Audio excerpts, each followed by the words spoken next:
Okay, here we go.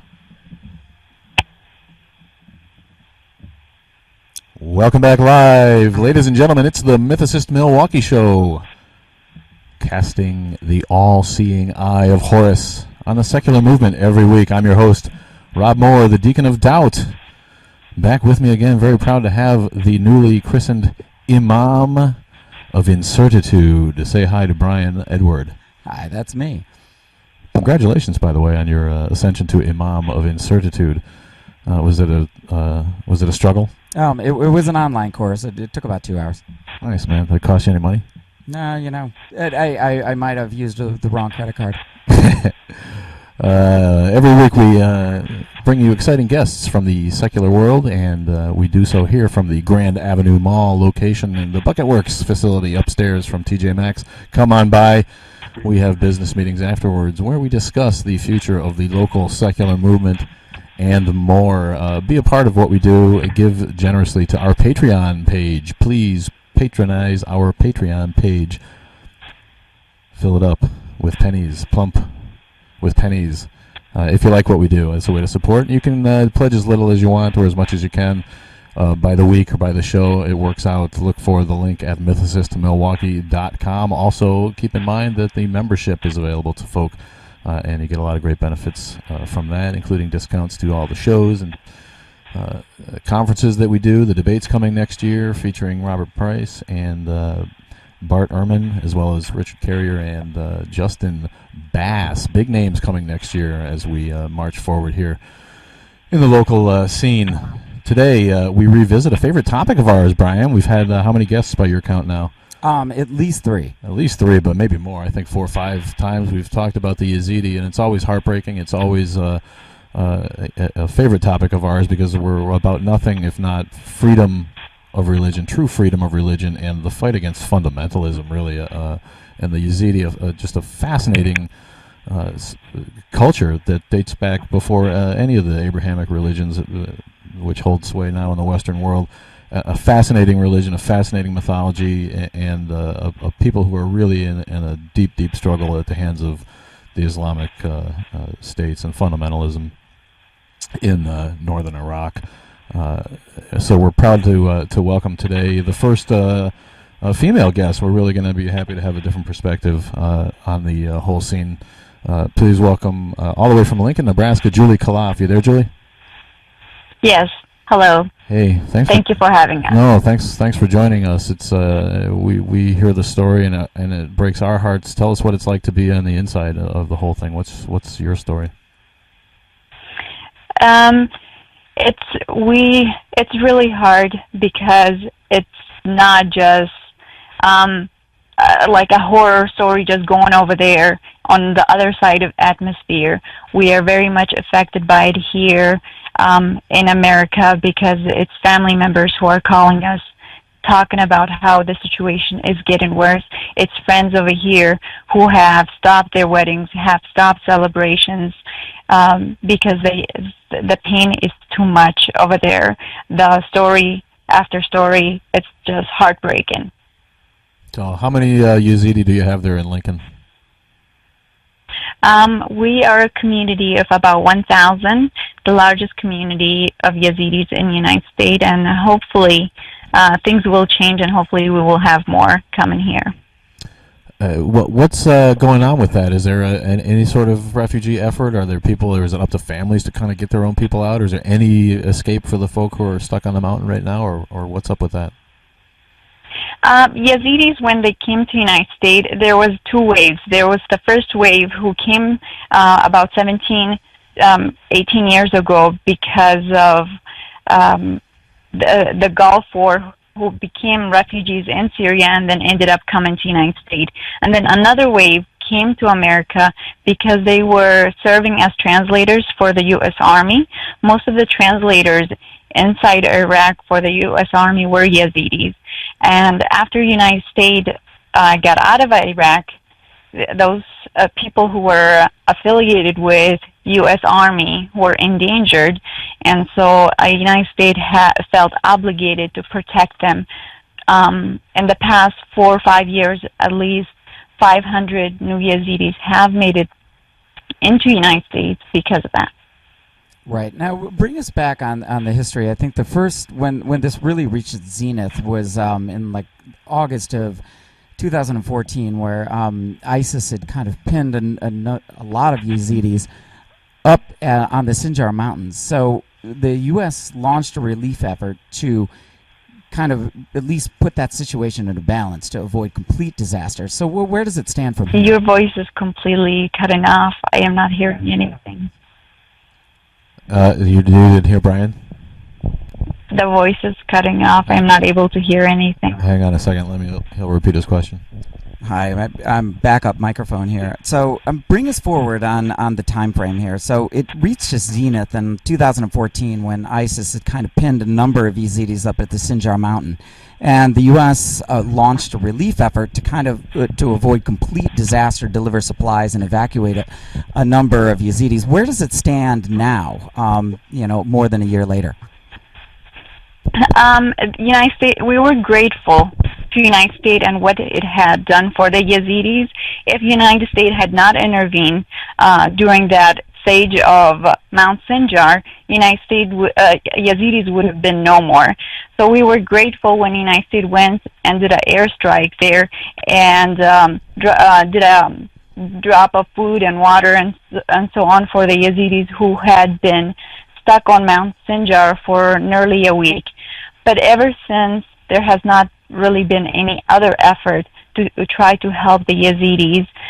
There is more than 400 Yazidis who are displaced within Kurdistan, Iraq, and they are living in terrible living conditions. I am hearing that malaria is starting to spread out. Back in November 2014 to check on the situation myself. It was heartbreaking what we were witnessing. Yazidis either were still in captivity, about 5,000 children and women. They were being used as sex slaves. They were being distributed among ISIS soldiers as gifts and used sometimes to gain more weapons from others. Even still 3,000 of them. There has been no effort by government to free those women and children. Some of them, they have just given up and committed suicide. It's been a year already. Others have come back to their family only to find out that their family is still missing. Some of them five members, some of them the whole family. They come back and there is nothing. There is no treatment in place to help them regain strength, find a reason to keep on living. Others, they are spread out throughout the camps. There are no organizations who are helping them on consistent basis. There's many NGOs who come and distribute food and clothing and such things maybe once or twice, and then they're gone. So the shelters that they're in, like a month ago, there was a lot of raining in one of the camps that I had visited. About 500 families, their shelter was just destroyed. It had soaked in water, and they had it's just hard conditions. There's other Yazidis who are still on Mount Sinjar, about 12,000 of them, and they are there hoping, some of them are hoping that somehow fighting and staying close to ISIS locations, that their family members will escape ISIS and end up seeking refuge there. Right. And they would be reunited there. Some of them are there to fight the ISIS back and regain territories, even though they're using some of the oldest weapons that they have. So it's really difficult times for the whole Yazidi community. Right, no doubt. And you mentioned that you yourself had been a refugee after Saddam's attack in northern Iraq in the Syrian refugee camps. And you can you compare the conditions now versus what you had to go through as a child? The situation is a lot tougher. Yes, there were many times, especially later years. We stayed in the camps for about 9 years. In the beginning, food and shelter was plenty, and slowly the aid from those who were providing the aid started to become less and less. So there were times where we were hungry and there was very little food, but at least we were safe. Whereas the Yazidis inside those camps in Iraqi Kurdistan are missing family members. There is a very little chance of them. They are feeling hopeless and helpless. Some of them are still missing a lot of family members. Some of them are finally seeing mass graves of their loved ones. They finding the skeletons that they believe it might be a family member. And it's been already a year, and there's no hope for better days. The children are sitting idle. There's no effort by the government to build schools and try to give them an education. Some of them have been out of school for nearly a year and a half. These are kids, and we are facing a possibility of raising a generation that is illiterate and will continue to depend on others to help them throughout life. There's Yazidi students who were college students who were hope of the community, and they have not been absorbed into colleges inside Kurdistan and elsewhere. And there we go. There's another reason to feel their days. Where Syria, we were going to school. Yes, it wasn't the best education, but we were at least going to school. And then we were given a chance to come to other countries with Australia, whatever it was. At one point, we were given a chance. Whereas these people, they're not,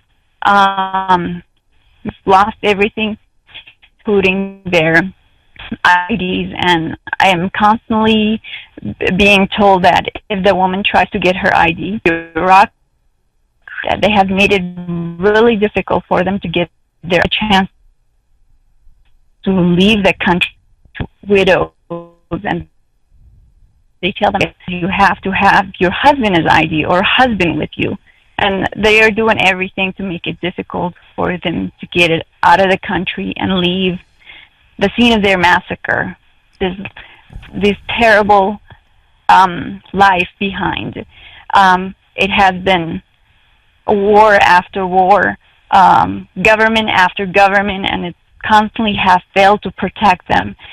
And it looks like it's not going to get better. It doesn't matter who is in control, how the map gets drawn. It does not matter. It just continues to not help the Yazidis. Why is that? Why do you think there is such trouble getting IDs? Why does nobody seem to care regionally over there? If Yazidis leave, if all the Yazidis want to leave Iraq, they want to leave Middle East completely. It has been nothing but massacre, genocide after genocide. They want to completely leave that Middle Eastern countries. There's at least 20,000 in Turkey, at least 20 in Syria. Why are they not returning to Iraq, Kurdistan, or Iraq in general? It's because they're done with Middle East and their government and their promises, empty promises. They want to leave that region completely. If it's Yazidis, the biggest victims of this whole ISIS war, if they leave, then places like United States has no reason to give weapons and aid to the governments, the two governments that are inside Iraq. If the biggest victims leave, then why would they need weapons? So they will make it difficult. So the biggest victims, they have reason to say, hey, look, they're facing massacre, they're facing genocide, and we need your help in order to help them. Right. Now, what happens, I know that in the Yazidi religion, some of the holy sites themselves are it's central to their religion. Like, do all the Yazidis, would they, if they could be repatriated somewhere to the West, I mean, would they go, or would that mean sacrificing, like, the land, the sacred land? At this point, because they have lost so much, they're ready to give up their ancestral land. they're ready to give up those sacred places. Many of them have already been blasted into rubble by ISIS, at least 20 temples.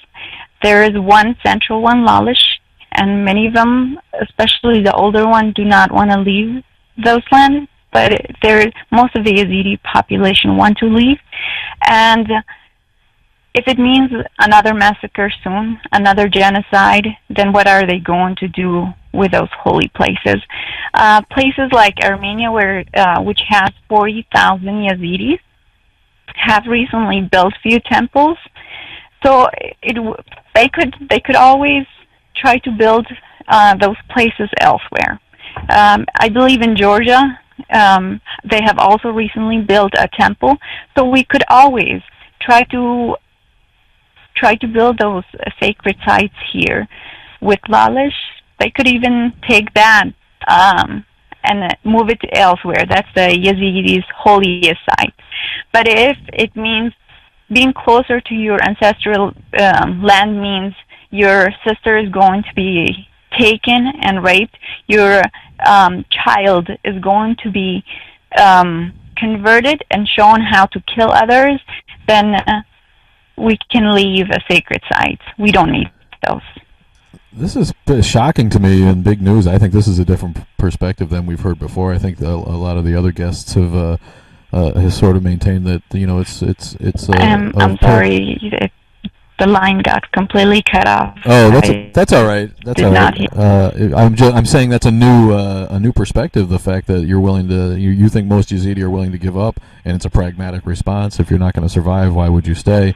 But I think that's different than what we've been hearing from previous guests, and I think it's very heartbreaking that a culture and a society would be forced to move from its ancestral homelands by this sort of violence. And but it speaks to the power of the mythology and the history of the culture that they'd be willing to relocate, build temples elsewhere. Is that a sign that that the Yazidi people perhaps accept the allegorical, or do you think a lot of Yazidis, and I'm switching tracks here, do you think a lot of Yazidis are literalists as far as the history of the religion itself? Do they believe that the peacock angel actually existed, or do you think it's more of a metaphor and a cultural touchstone? The Yazidis definitely believe in existence of the peacock angel, Tausi Malek. But staying in the land we have seen nothing but repression and forced conversion. It does not. If we want to preserve our identity, if we want to strengthen ourselves and make sure that our identity is not taken from us by force, by bribery, whatever, we do need to get out of Middle East to strengthen ourselves in order to come and demand our rights.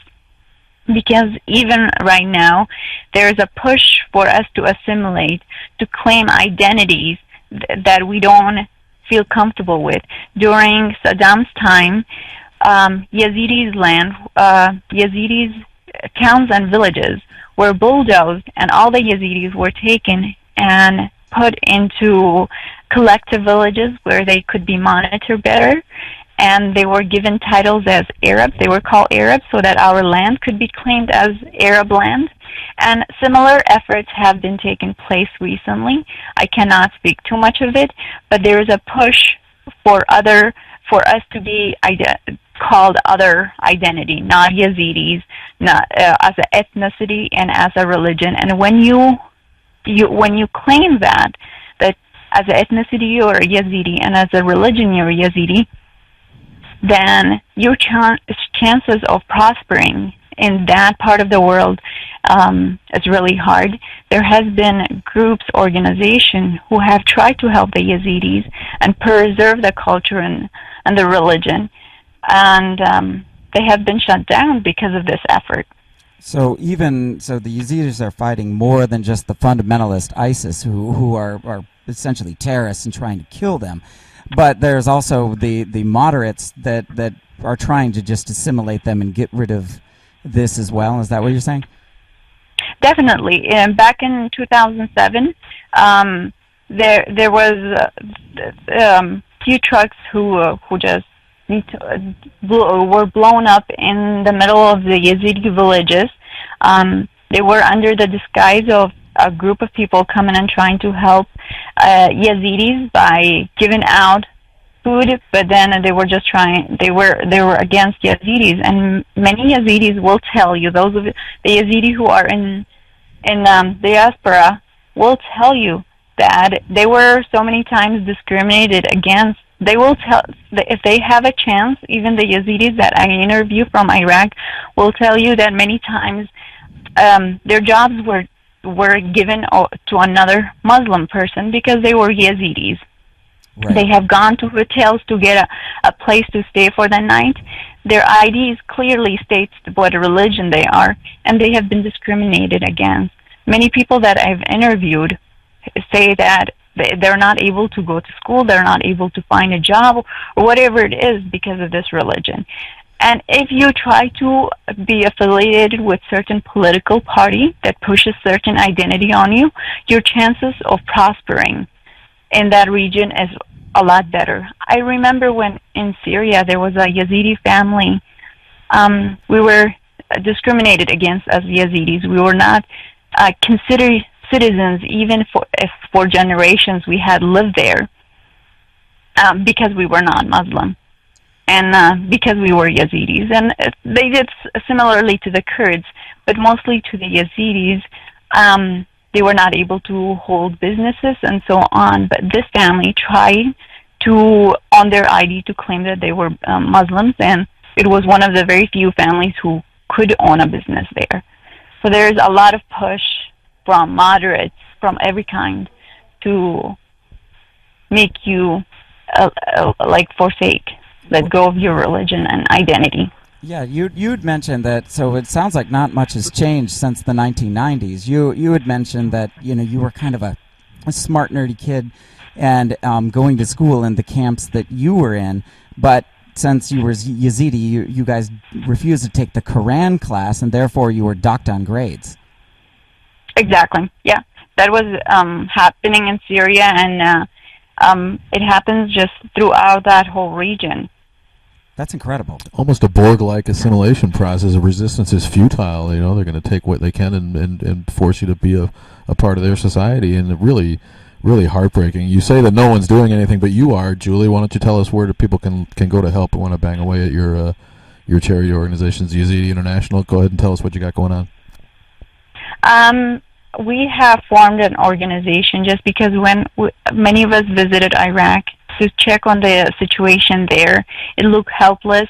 There's many people who are claiming that they're helping, but when you go there, there's no evidence of it. I realize that it's because it's just so many people who are in need and they're outsourced. But so we ended up creating a charity, Yezidis International, and our goal is not to just feed them. We want to create a group who at some point will become self-reliant.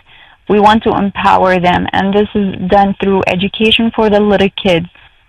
In the camps, right now we have partnered with a school inside Turkey where the Yezidis are, and there at least 120 kids are being taught religion and other subjects. And our goal is to also provide a feeding program, but that has not happened due to lack of resources, but we're at least educating them. Another program is to help those Yazidi students who are pursuing higher education but are not able to continue because they were depending on their parents, and now the parents have lost everything.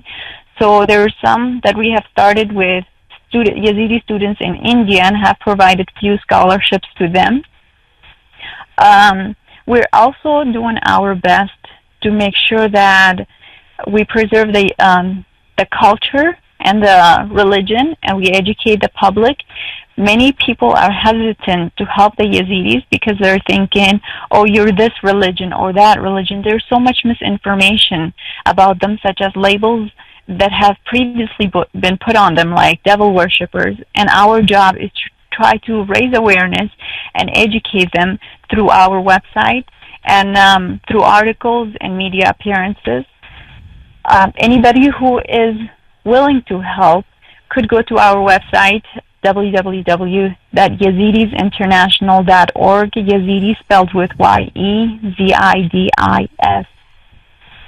I hope that people, especially teachers, I hope that they help raise awareness, show their kids what is going on, and push them to do something about this genocide that has been ongoing for over a year.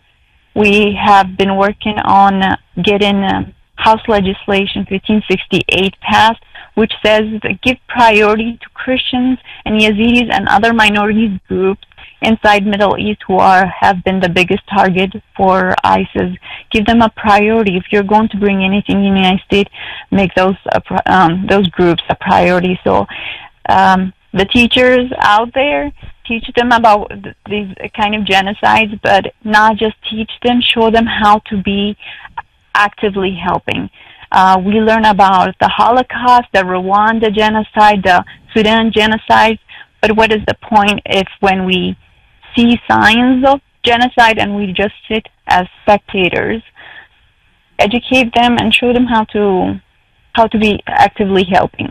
Education is at the core of everything, of course. We know that here at Mythicist Milwaukee. You're listening to the Mythicist Milwaukee show, dedicated, in fact, to bringing you this sort of education, research-based facts and fun stuff from around the world. And no one would like to see the culture of the Yazidis survive more than us. It's absolutely fascinating history behind it. And, again, to lose a culture such as that is inexcusable in our world, especially in the face of fundamentalism. You've been able to partner with other organizations like the Hindu American Foundation, Jews Indigenous to the Middle East and Northern Africa, an American Jewish Committee. Of course, other cultures are affected by ISIS as well. We've talked to Hindus and Americans alike who are thrown down in this fight.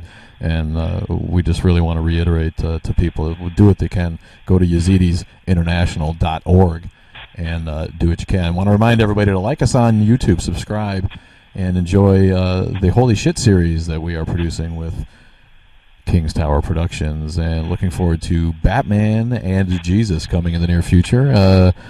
You got a part yet in mind for you, Brian, for Batman and Jesus? You're going to be the Penguin? What are you going to be? Yeah, but I don't know if I'm much of an actor there. So, my ugly face could break the camera. Nonsense, man. You look like Hugo Weaving. I think you could double for Elrond in Lord of the Rings. Get a little wig on you. You'd be all right. But, again, we were talking to Gulie Khalaf from the Yazidi people. She's in Lincoln, Nebraska, where there are about 1,000 people. And is it fair to say that everyday life is affected for these 1,000 people in Lincoln? Virtually everybody has family that's affected by this? Yes. Yeah. Yeah. What's the culture in the Yazidi community like in Lincoln? Like, what are they doing? Does this seem to dominate the conversations around the dinner table about what happens every night? Oh, definitely. Even a year later, it's constantly our TVs are constantly turned on to Ruda, which is a Kurdish channel that's constantly bringing news on what is happening with Yazidis. We're constantly on Facebook and other social media communicating and hearing stories and then talking about it among ourselves. My family is sick and tired of me talking about it, and I try to talk about other subjects such as upcoming Halloween and haunted house and such, but it dominates our conversation. And many of the weddings that were supposed to take place last year, they were canceled. Usually the community, the whole Yazidi community is invited to them, but it's just not a festive time for the whole Yazidi community, so they have been kind of canceled along with many of our holidays, such as our New Year, which falls on April. There used to be a lot of festivity, dancing, and renting of a hall and food and at that time, but it has been canceled, and hopefully things will change soon. Is there anything similar in the Yazidi religion to Halloween? Is there a celebration of the spirit world or of the dark side? Anything like that that compares? I don't know if it's a religious thing, but I do remember back home when we used to have Halloween, we would go from door to door. They would give out candy, and we would have the costumes were not as sophisticated and scary as they have them over here. But we would definitely, the little kids would go door to door asking for candy. They're more of a celebration of Halloween that's kind of spread around the world. Mm-hmm. Yeah, yeah, fascinating. Hard to get a perspective on that from the inside here in America. It seems like Halloween's taken over. About August, the stuff comes out. Yeah, and it seems like, Julie, when you're passionate about something, it's hard not to talk about it every day. And like you said, I can empathize with your passion there. And some people are saying, can we talk about something else? But when it's a mark of a real warrior when it's really hard to talk about anything else. And we appreciate that kind of energy. Mm-hmm. We all have to do our part. We cannot just sit back, even though to a certain point we are a victim. We don't want to just sit back, taking that defeated approach of, look what they're doing to us, and I cannot do anything about it. Our organization, our team just refuses to just sit back and be spectators in this. And part of it is just discussing it and letting others be aware of it, and if they have passion for it, to join us, so together we could do something about it. There have been many people, including Americans from Lincoln, Nebraska, who have joined efforts, and some from Hindu community and Jewish community, and slowly a momentum is starting, so hopefully we'll see some changes. Do you have any support from? Is there a local Muslim community? I know Lincoln is not a really big city, but is there any kind of solidarity there from some that can get beyond the dogma and into more freedom of religion? When we went to California for a press conference, many different religions were present, and one of the groups that was there was the Muslim group. But in action, unfortunately, when it comes to doing something about it, we have not seen anything. There's a Jewish organization who has helped us in the form of guidance. We were very new to this, not a non-profit kind of work, and they have been great with pointing out different sources and giving us guidance on how to do proposals, how to seek grants. And then the Hindu group has been with us since the beginning of this onslaughts against Yazidis. They have shown us how to do websites. I was not familiar with how to do advocation at all. They have been with us since the beginning. And the Christians group over here, they have repeatedly asked us to come and educate the group. And from there, some of them have volunteered to be representatives of Yezidis International. Right now, they're working with us. Muslims, I wish they had done more. Instead of coming and just reciting a few phrases where it shows it's a peaceful religion, I wish they would do something. Yes, I am not saying they're like ISIS or anything like that, but instead of defending themselves, I wish they would come and take action. And this applies to the countries too. Places like Kuwait, Saudi Arabia, those rich countries, I wish they would go and show an action what Islam is like. Right. Yes, that does make sense. And this also brings us to the point where the Saudi Arabia right now, for the past year, they have been spending millions of dollars trying to create institutions where they're trying to make Western countries more tolerant of this religion and show them that it's not same religion as that of ISIS, which is fine, but I wish they would also build cultural centers of Yazidis, of Christians, of Hindus, whatever religion it is, inside their own country, so that we have less fundamentalists there also. So it's not just one way; it's both ways. We're all becoming more tolerant. Right. Yes. Or- Yes. Just talk without any action tends to ring hollow. Yeah. What's the fate or what's the current status of this House Bill like 1568 that you mentioned was proposed? Is that going to be voted on, or how long does that take? It had been sponsored by, I do not recall the name now, but I know Tulsi Gabbard, who we had met at some point. She had signed on it. At this point, there is about 35 representatives who have signed on it, but there's a second House legislation, I think it's called 75, which states that these different minority groups inside Middle East should be protected, and I believe at this point there's about at least 100 representatives who have signed on it. Okay. What's the process? How does it? How many until it gets up for a vote?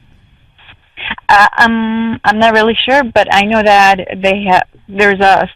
we have a year to see to do something about it and try to pressure more representatives to sign on it.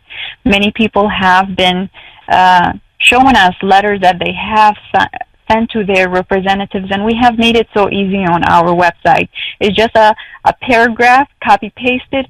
It shows you how to easily find your representative and send that paragraph to their representative. I did it myself, and I got an answer from our representative. We have posted it on our Facebook page and have encouraged people before some of our followers have done it. It's very easy to do something, including talk to our representatives. So the Facebook page is Yezidis International as well, correct? Yes. So everybody go to... And if anybody who goes to our website, on the very bottom, it shows the Twitter, the YouTube, and it shows the Facebook. YouTube has many videos on the Yazidi religion history and so on. So there it is. And the Twitter, I'm looking at it now, is Khalaf Yazidi, right? That's you? No, it should be Yezidis International or... Oh, Yezidis International has its own... Yes, Twitter. And it's the easiest way to find it from the website, on the bottom of the website. Is that just a coincidence, this at Khalaf Yazidi? He's got 13,000 followers on Twitter. That's not you, huh? Different Khalaf? No, no, that's not me. Impressive, though. You've got people. You do have allies. It's a small chunk, but there's people out there fighting this fight, and we are just looking to add on to that. So even if you can't give money, like just increasing the, put this out to your rep and find out, whether or not he signed that is also helpful. And I'll have to brush up on my civics to see when a bill actually does get voted on. But just emailing, copying, paste this to your rep is helpful, is what you're saying, Julie. There's many ways for people to get involved, and it does not mean just donation. I do not know these people. I've never had contact with them, but a family decided to contact Bank of America and ask that their the donation that they make, it's some kind of grant that they give to different organizations. They had recommended us, and we got a grant that way. There's also just volunteering. Some of the students from across the United States have contacted and asked, how can I help? And we have recommended that they share the information on, raise awareness on what is going on with the Yazidis, and from there maybe do fundraisers at the charity level or so on. There's many ways that they could get involved, and it lists it on our website. You're listening to the Mythicist Milwaukee Show. It's about 40 minutes past the hour. Time for a feature.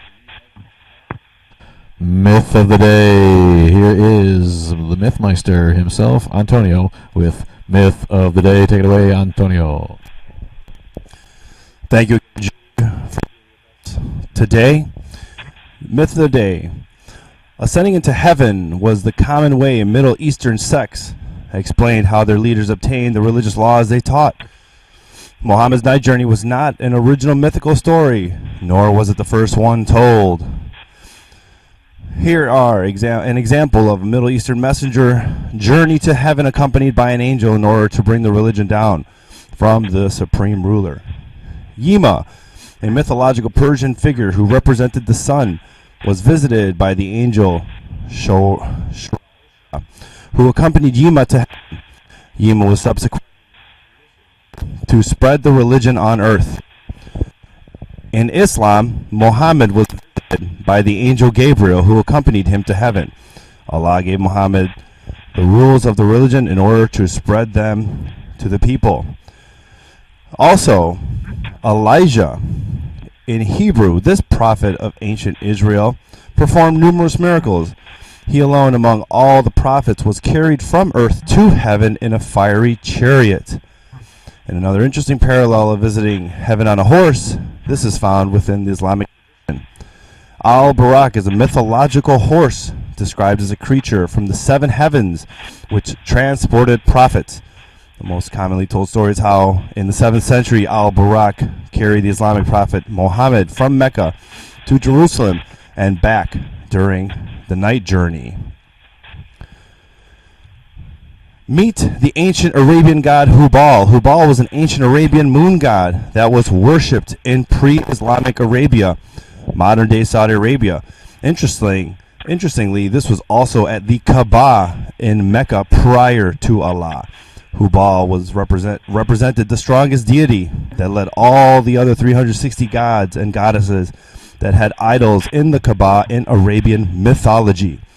Have you ever wondered where the crescent moon in Islam comes from? The moon god Hubal was also referred to as Al-Ilah. And an interesting piece here on Muhammad's name. Muhammad actually means the praised one, and it is a title, not a name. Muhammad, the title, was also applied to Jesus and other people. And that is our myth of the day. Thank you, Antonio. It's 2:42. We are talking with Gulie Khalaf from Lincoln, Nebraska, and member and founder. Are you the founder of the Yezidis International? Is it you left your full-time job as a teacher? That must have been hard to do, right? I no longer teach, and I do substitute teach. And I decided 2 years ago when this crisis started that I would leave the job in order to be able to be active and to do something. That's got to be. So hard. I did a leave of absence for 2 years, and now I'm substitute teaching all over. It makes it a little bit easier. Yeah, I imagine that was hard. It's sort of a mixed blessing because you're in this because education of the people is so important to this cause.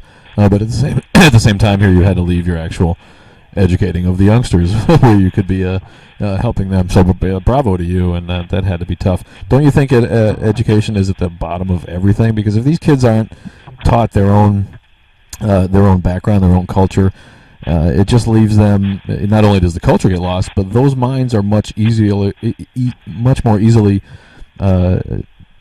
indoctrinated into the new religion, the fundamentalism that is Islam. They're less likely to question and more easily induced into these terrorist states, don't you think?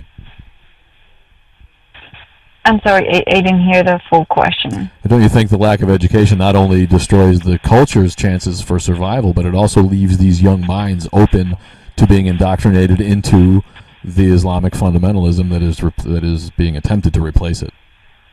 Oh, definitely. It's the answer for a better life, as in I'm going to be self-reliant. I'm going to depend on myself to earn an income. But also, it makes you be more open-minded, questions things, instead of just accept them at the face value. Many of the Yazidis will tell you that when finally Saddam Hussein was out of power, and it was more easily, like, different groups were communicating with each other. The people from southern Iraq, the Shias, would make such comments as, "Oh, Yazidis, we just thought they were these people with basically the way they described them were those people with horns and tails and so on." So it's easy. It's easier to make them a fundamentalist and hate on other groups. But when you are taught to be educated and to use your mind instead of just go based on what imam tells you or religious fundamentalists tell you, then you're going to be a much better person. Right, and even for the moderates, I mean, the terrorists and the murderers, I mean, that they are what they are. But for the moderates that will hide behind the religion to not do this, that they don't want, they're defending themselves, but then they aren't helping to, like, say, rebuild Yazidi temples. I mean, that in a way that's hiding behind your religion to not help, and that's where I think there's a lack of free thought. Mm-hmm. Mm-hmm. And I think, to your point, education would go a long way into helping, because, like you said, there are many Yazidis that are willing to leave their holy sites. They won't be able to practice religion the way they used to, but yet realize that that living and continuing on is the real struggle that needs to be lived. Mm-hmm. Are there other countries in the West that are a little more friendly? There are other communities of Yazidi living in Europe and Canada, for instance? Yazidis, globally our number has decreased to 1 million. Some estimate less than 1 million. About 500,000 of them live in Middle East, inside Iraq mostly, and the others have spread all over the world. At least 40,000 Armenia, and there's 40,000 at least in Germany, in France, Sweden, 10,000. France, I already said. Canada has less than here, but in the United States, inside Lincoln is the other big group, which is 1,000. But there's many groups inside Europe, 10,000, 5,000 here and there, and so on. They have been scattered all over. Are there some good success stories for those that do get repatriated to the West, either Germany or France or Sweden or the U.S.? Oh, yes, definitely. Many of them. We're so easy to, in our religion, there's no restriction where it makes you not assimilate. I don't want to say assimilate, integrate into the society. They easily integrate, and many of them take up any opportunity that's given them. There's few of them who are now business owners. They are nurses, they're teachers, and so on, especially the younger generation. They're going into different professions. In Germany especially, because some of them have been there for 20 years, 30 years, 40 years. One of the parliament member was actually a Yazidi.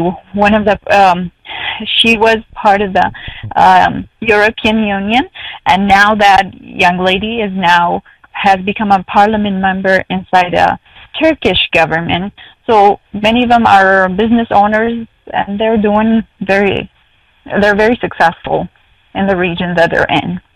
Of course, we're all familiar with the fact that Islam is a very sexist culture in general, and women are second-class citizens in most of the Islamic world.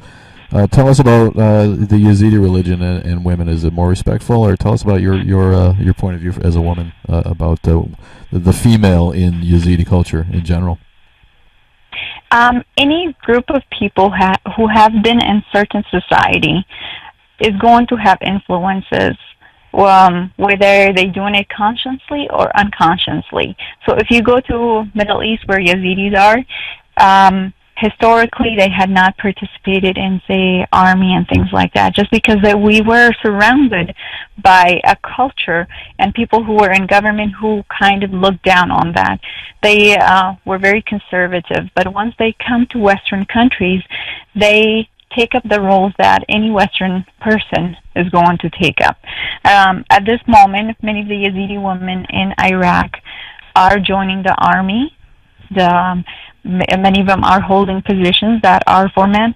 As long as the country rule, the majority over there don't look on it in certain particular way, then they are ready to join the regular society and be part of it. In the United States, many of them, like I said, have become nurses, medical assistants, and so on. There's no religious restriction placed on them. You're listening to the Mythicist Milwaukee Show. We got about 10 minutes left. I want to remind everyone to follow us on Twitter, it's at MythicistMKE. Tweet us live during the show at any time. We're always monitoring that and taking questions. Are there, Julie, any women at all involved in the resistance in Iraq still, or does that not really happen? Yes, there is one group in particular that I know. It's called Sun Brigade, and it's made up of all Yazidi women who have never been in anything related to army or fighting or combating. But many of them are, right, there's a group there, and many of the Yazidi women have also joined PKK forces. It's a Kurdish forces inside Syria and inside Turkey, and they are fighting against ISIS for the past year. Yeah, I've seen some of that too, and that some of that I saw a woman pilot, and she was phenomenally Yazidi, and yet just in case, if they were to get shot down over enemy territory, have a cyanide capsule to make sure that they don't, suffer the same fate that so many Yazidi girls have, which is really standing up to the enemy. They are taking their fate into their hands, and they are fighting ISIS. And if we look at the parliament, the Iraqi parliament, 2 Yazidi women have served in it in the past. Right now, one of the parliament members is Zian Dakhil. She's also affiliated with the Kurdish political party. And before her, there was another Yazidi woman who is still actively helping with trying to bring those Yazidi women back. Amina Saeed, she was a Yazidi woman who was serving as a parliament member for Iraq for 1 or 2 terms. So as long as they're qualified, there's no restriction placed on them. Has there been any success stories of these? It's certainly in the thousands of women that are girls have been abducted and sold into slavery. Have there been any success stories of finding any of these women or that are these girls, and have any of them escaped and been reunited with their families? Initially, they were estimating that there's about 7,000 girls, children, and so on who had been abducted by ISIS, used as sex slaves, and were slowly being taken from their family and further out of the country all the way into Syria and different cities there, being sold to different soldiers. Some of them eventually have returned either by their own effort, and they have been reunited with the families. There have been some who have been smuggled out of those different areas.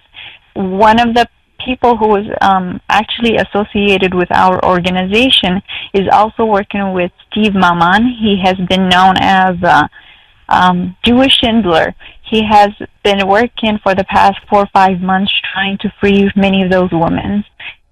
They're claiming that at least 135 of them have been liberated through those efforts.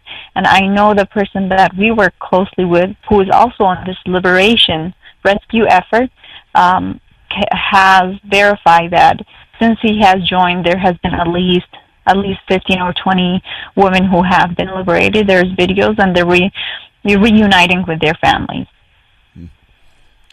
What's the reception inside the U.S. been like? Are you largely welcomed by your neighbors, or is there some racism or some backlash in the community? There has definitely been none of that, and that is one of the things that I love about the United States. And also just in general, we're far away, and we kind of forget about what has happened. Not forget about it, but we're in a new environment, and any animosity that might have resulted because of ISIS and what the Yazidi neighbors who are non-Yazidis have done, it's kind of momentarily taken away from the mind.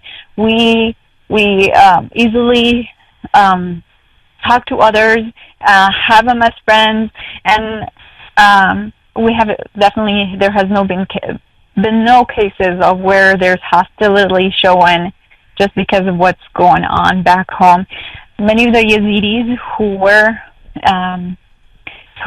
were finally able to get to the safety said that some of the people that were quickly helping ISIS were actually the Arab neighbors that they have known for many, many years and had meals at each other's houses and had certain kind of ties called creeds and so on. It's a ritual that is performed in the Yazidi religion, and once that is done, you and the other person, despite their religion, end up having a bound, a tie that is as strong as family members. So some of the people who betrayed them and handed them over to ISIS were actually their neighbors, but that doesn't cause any hostility here. Wow. Tell us about the. We know that ISIS the Islamic fundamentalists have been known to destroy art and artifacts from the cultures that they are running roughshod over. What do you know about Yezidi national treasures or cultural artifacts? Is there a museum? Is there any effort to save some of that stuff? Is it more of a humanitarian effort, just kind of get on alive and kind of give up on those statues and stuff? Whenever there has been talk about saving the Yazidi culture and preserving the artifacts or anything that's related to the Yazidi religion, we have thought people are first. We need to save the people, get them out to safety first. Like I had said earlier, there have been at least 20 temples that have been blasted into rubble. There actually a video just came out by ISIS, and they're showing how they're blasting one of the Yazidi temple. Their aim is to make sure there is no traces of Yazidis. So whether it means I'm going to take the women and girls and impregnate them and try to take the Yazidism out of them that way, whether it means I'm going to convert the kids and I'm going to show them how to pray and be a Muslim, behead the men, blast their temples, but also their graves, place mines whenever I leave the homes that they have deserted and got left behind. They have been placing mines inside the homes. Whatever it takes to make sure that this religion is forgotten and there's no chance of people going back to it. They have done everything that's possible. It's an all-out genocidal effort. Breed them out, kill them outright, assimilate them to your culture, whatever it takes. That's what ISIS is trying to accomplish against the put upon Yazidi people in northern Iraq. And again, it's been our pleasure to talk to Gulie Khalaf and bring a little bit of light to this much-needed subject here in America. I want to remind everyone to join us this week. Several events. On Tuesday, of course, the Secular Discussion Group here at Bucketworks. On Friday, we welcome in Shelley Siegel for a special podcast and a little concert impromptu in the atrium here at the Grand Avenue Mall. Have a cocktail and mingle with Shelley on Friday, and of course listen to the special podcast. Again, next Sunday we will have Dr. Bruce McLennan join us. He's an expert on Greek and Roman philosophy and has been for some 40 years. We'll be very interested to tune in on that next Sunday, see what he has to say. Brian, you got anything to add before we say goodbye to our special guest tonight? No, other than we really appreciate your dedication. We feel solidarity in that we're pushing our cause. We appreciate the fervor in which you're pushing yours.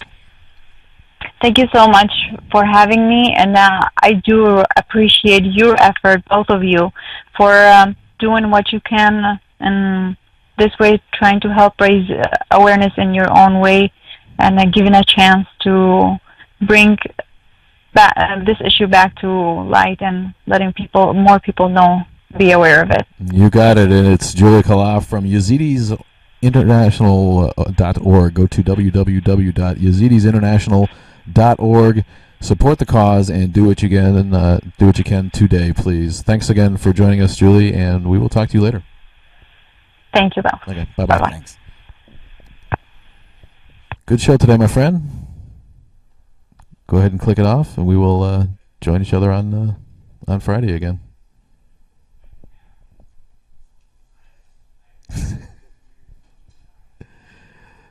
Too busy clicking buttons to say goodbye. Take it easy, man.